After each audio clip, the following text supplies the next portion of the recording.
Hi guys, my name is Amrish. You're watching Gourmet at Home. Let's prepare something that makes you feel warm and cozy.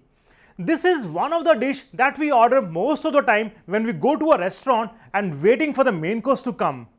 Must have dish on the buffets, especially during winter time. Everybody enjoys this without any criticism. Safest dish to have on the menu, and even if it is not on the menu, chef is happy to prepare.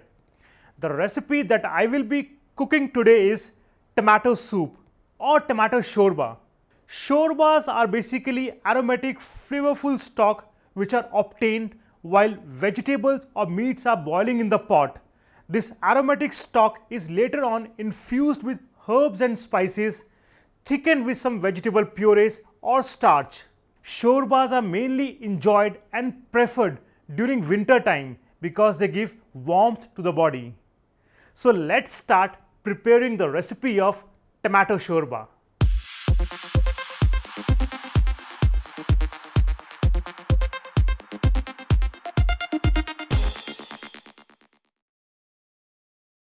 For this recipe of tomato soup, we need some fresh red tomatoes, onion, ginger, garlic, coriander, celery, and in the spices we need some cumin seeds, coriander seeds, chili powder and turmeric powder. So first I will cut the tomatoes into 1/4 or 1/8. You have to roughly cut the tomatoes.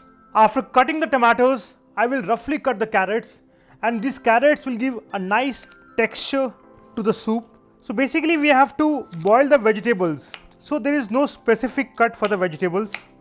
After cutting the tomatoes and carrot, I will cook them in pressure cooker along with some cumin, coriander, ginger and garlic. You could have also done the cooking in a cooking pot, but cooking pot will take a lot of time and pressure cooker will save time. So I will add approximately 1 tablespoon of oil. I just need a less amount of oil so that I can temper the spices in this. 1 teaspoon of coriander seeds, followed by half a teaspoon of cumin seeds. Then I will add sliced onion. I have taken one medium sized onion for this.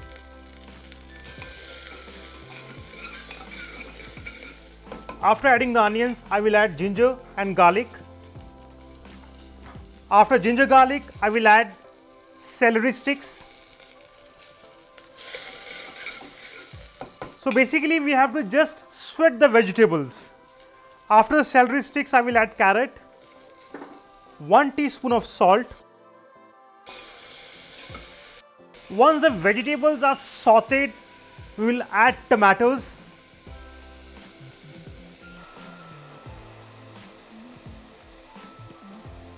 Half a teaspoon of chili powder and half a teaspoon of turmeric powder.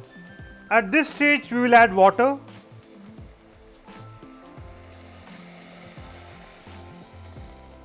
After adding the water, I will add roughly chopped coriander leaves and coriander stem. These coriander stems, they have got a nice, intense and refreshing flavor.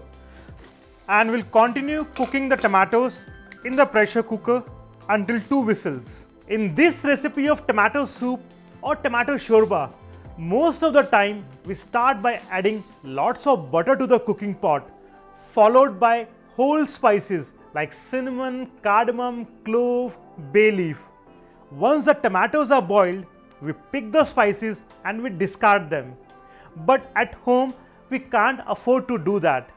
In this recipe, we have used minimum spices so that tomatoes can shine.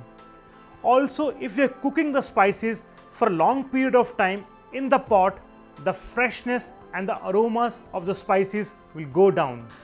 Tomatoes were introduced to India by Portuguese in 16th century, and the cultivation was mainly started after 18th century onwards when Britishers came to India. They are still known as Bilaiti Begun, which is foreigners' eggplant in eastern part of India.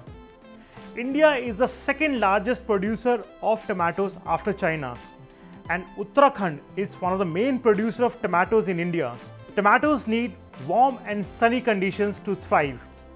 Now tomatoes are used as one of the main ingredients in most of the Indian curries. After the 3 whistles, I will put off the flame and rest the pressure cooker on side until the pressure is released and it's ready to open. So it's a time to open the pressure cooker.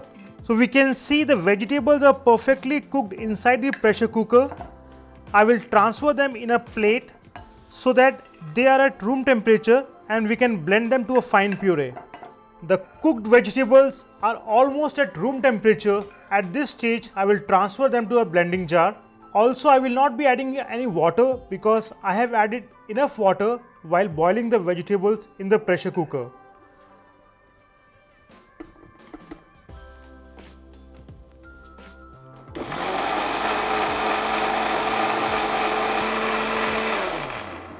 After boiling the tomatoes, we have blended them to a fine puree. And if you have noticed, we have not strained the tomato puree because we have cooked the tomatoes for a good time. So there are no fibers in the puree. Also, we have not removed any spices from the puree because we have added enough spices for this recipe. The tomato puree is thick in texture. So we will add some water and continue cooking for another 15 minutes. And if you have noticed, I have not added any artificial color to this. So it's not like bright red in color. This is the natural color of tomato soup. After adding the water, the soup is boiling now. We will not stir the soup at this stage. First, we will remove the scum. After removing the scum, we will gently stir the soup. The soup is simmering now, and this is the perfect texture we are looking for. We will adjust the seasoning of the soup. I will add 1 teaspoon of salt and approximately 2 to 3 tablespoons of sugar, crushed peppercorns, 1 tablespoon of butter. Now this butter is gonna give a nice texture and the taste to the soup, and it will carry all the flavors that we have added while cooking the tomato soup in the pot. After adding the butter, I will add 2 small ladles of cream, which is approximately 3 to 4 tablespoons. At this stage, I will add lots of coriander and some dry fenugreek leaves. This is the time we'll close the flame, and I want to accompany the tomato soup with a toasted bread, some onion and tomato salad, grated paneer and some mozzarella in it. The tomato soup or the tomato shorba is ready. So let's start serving the soup in the bowl. The cream soups or the pureed soups, they are generally served at around 85 degrees centigrade because they are thick in texture. So if you are serving them at a higher temperature, you will not enjoy the soup. But the clear soups, they are generally served above 90 degrees centigrade.